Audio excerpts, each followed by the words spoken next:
And Horsham District Football League time and the Jeparrot Rainbow Report. We're heading to the beautiful green fields of Rainbow and even some of the green fields south towards Jeparrot and some even north towards Yarpeet.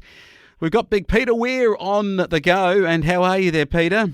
Yeah, not too bad, Wayne. And yeah, still no footy, but we got the inch of rain that we wanted last weekend, and definitely brightened the countryside up a little bit with the crops responding to a much-needed drink. They certainly have, and it's good news, hopefully more widespread too for everyone across the Wimmera and Mallee. Looking at no change exactly from last week, except for the fact that we can train, but no definitive playing date. So what are the conundrums for that? Now, we've obviously gone another week, so could we play a top six and still play a grand final on that first weekend of November? Well, I think as of today, the league is still keen for football to get back underway for this season. But, running out of weeks now. So I think if by a small chance we were allowed to start next weekend, they'd stick at the top six type format. But after that, it'd drop back to a top four. And then we're unsure whether, if the top four can't go ahead, whether they'll do a top two. But I'd imagine that would be unlikely. So we've basically got 2 weekends now to get back to footy. Otherwise, there won't be a final series in the Horsham District League. No, and some other leagues have already made the decision to pull the pin. Let's take a look at what and then would be what you can do. So would you blokes, given that you're still a elimination final chance, do you say to each other, well, let's go and have a kick, fellas, and start to get a bit of fitness, back into the bodies and so on, and maybe just a catch-up for a bit of the mental health side of it all? Yeah, the immediate response is the boys are still keen to get out there and just have a run around and catch up. We haven't seen each other for 4 or 5 weeks now, and we haven't been able to train in that time either. So regardless of whether we do get back playing football, I don't think there's any harm in catching up and having a run around and a train together and kick the footy, and it's perfect weather. So I'd much rather be out training now than in the middle of winter flow, man. I think everyone agrees with that as well. And I think if we get the chance to train, which we do now, we'll probably have a run around next week. All right, sounds good. Now, yourself, obviously, when you start to look at kicking a footy and that, you haven't kicked one for a few weeks, Weary. So those big long hamstrings, are they going to be up to a kick and a catch? Well, I think I won't be on my own there with a few boys a bit underdone going back into footy training, but I think if we just start with some lane work, flow man, and ease our way into it, we should be right. No sideways movement for the big fella, I reckon, might be the go. Hey, looking at the other side of it, though, if we get to where we don't get an affirmative to go back and play next weekend, now if that didn't happen, would you guys at that point just immediately stop training? Because if it's a top four, do you kind of say, well, let's not bother, let's not have a scratch match, or is there a feeling that there should be maybe somebody can put something together for a bit of a picnic sort of day, maybe a picnic football match or something of that nature? I think possibly for the juniors, maybe not so much for the senior players around the club. They'll probably look to find their tennis rackets and cricket bats, slow man. But I still think we've still got to have our presentation day. And I know initially we were going to have a bit of a scratch match for the juniors just to try and get 1 or 2 more games of footy in for them for the season. So, if something like that was to occur, I think we could try and get the juniors 1 more run around. But I think, like I said, the seniors players will probably move on to their summer sports. Yeah, okay. Now, the Della Medal was held, which is the fairest and best player in the Horsham District League, and it was won by Scott Carey of the Swifts. He polled 18 votes. Now, I reckon you played 12 games. Would that be about right, Weary?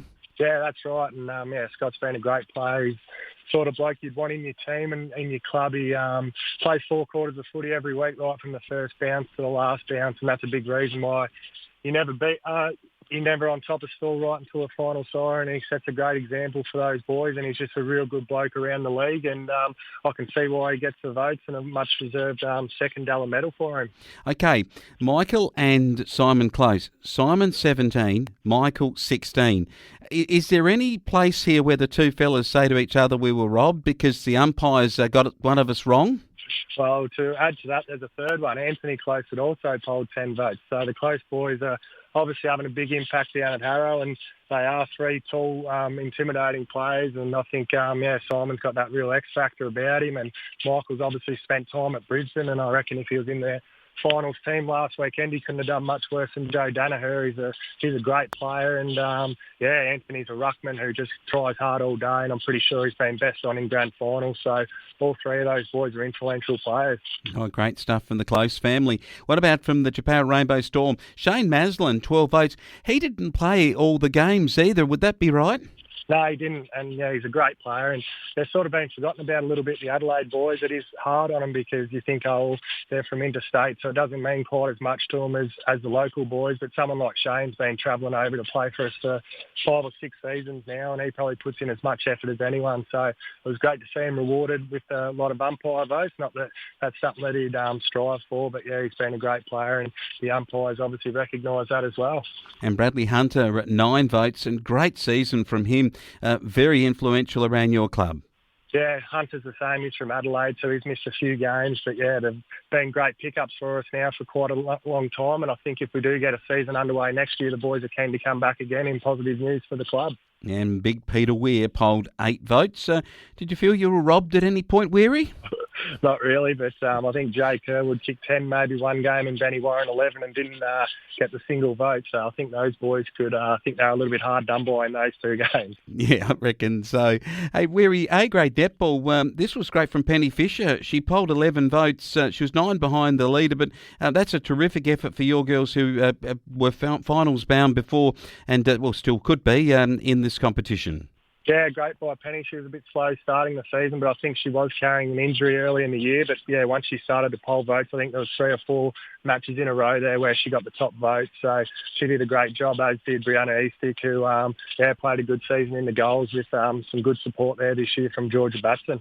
Okay, the 2s, the reserve grade for you blokes. Now, I had to go through about 10 pages to find the first vote getter.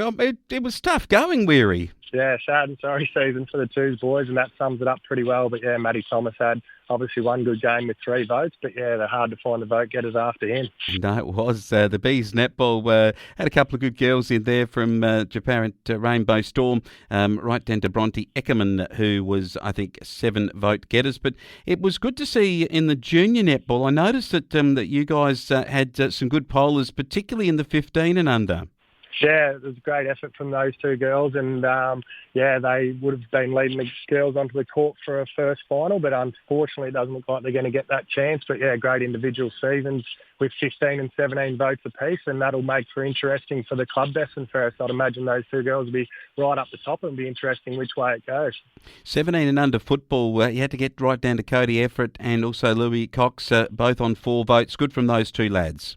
Yeah, they both had really good seasons. They probably didn't win enough games to get right up the top votes, but it'll be interesting how Cody Effort now steps into senior football. Now, one of my favourites, as you know, this year has been Marcel Badua. I've called his name out many times. He got 12 votes to lead the way for the under-14 footballers. Yeah, great young player, and he'll turn into a great senior player, and I'm assuming he might be one who makes his senior debut at a young age, 15 or 16. I think we'll see him out there with a few tricks in the senior game, Flo, man. Yeah, absolutely. Congratulations to the leading poll winners in the 17 and under netball. We had, I think it's Macy Hurlstone there. Good to see that from her. The 15 and under girls that we were talking about, Nikisha Baston with 17, and also well played to Shekinah Hurlstone with 15 votes in that competition. And the 13 and under netball girls, we went down to Lily Williams, who was the top vote getter in that with 11 votes. So great stuff from the Japan Rainbow Storm girls and boys there, and we're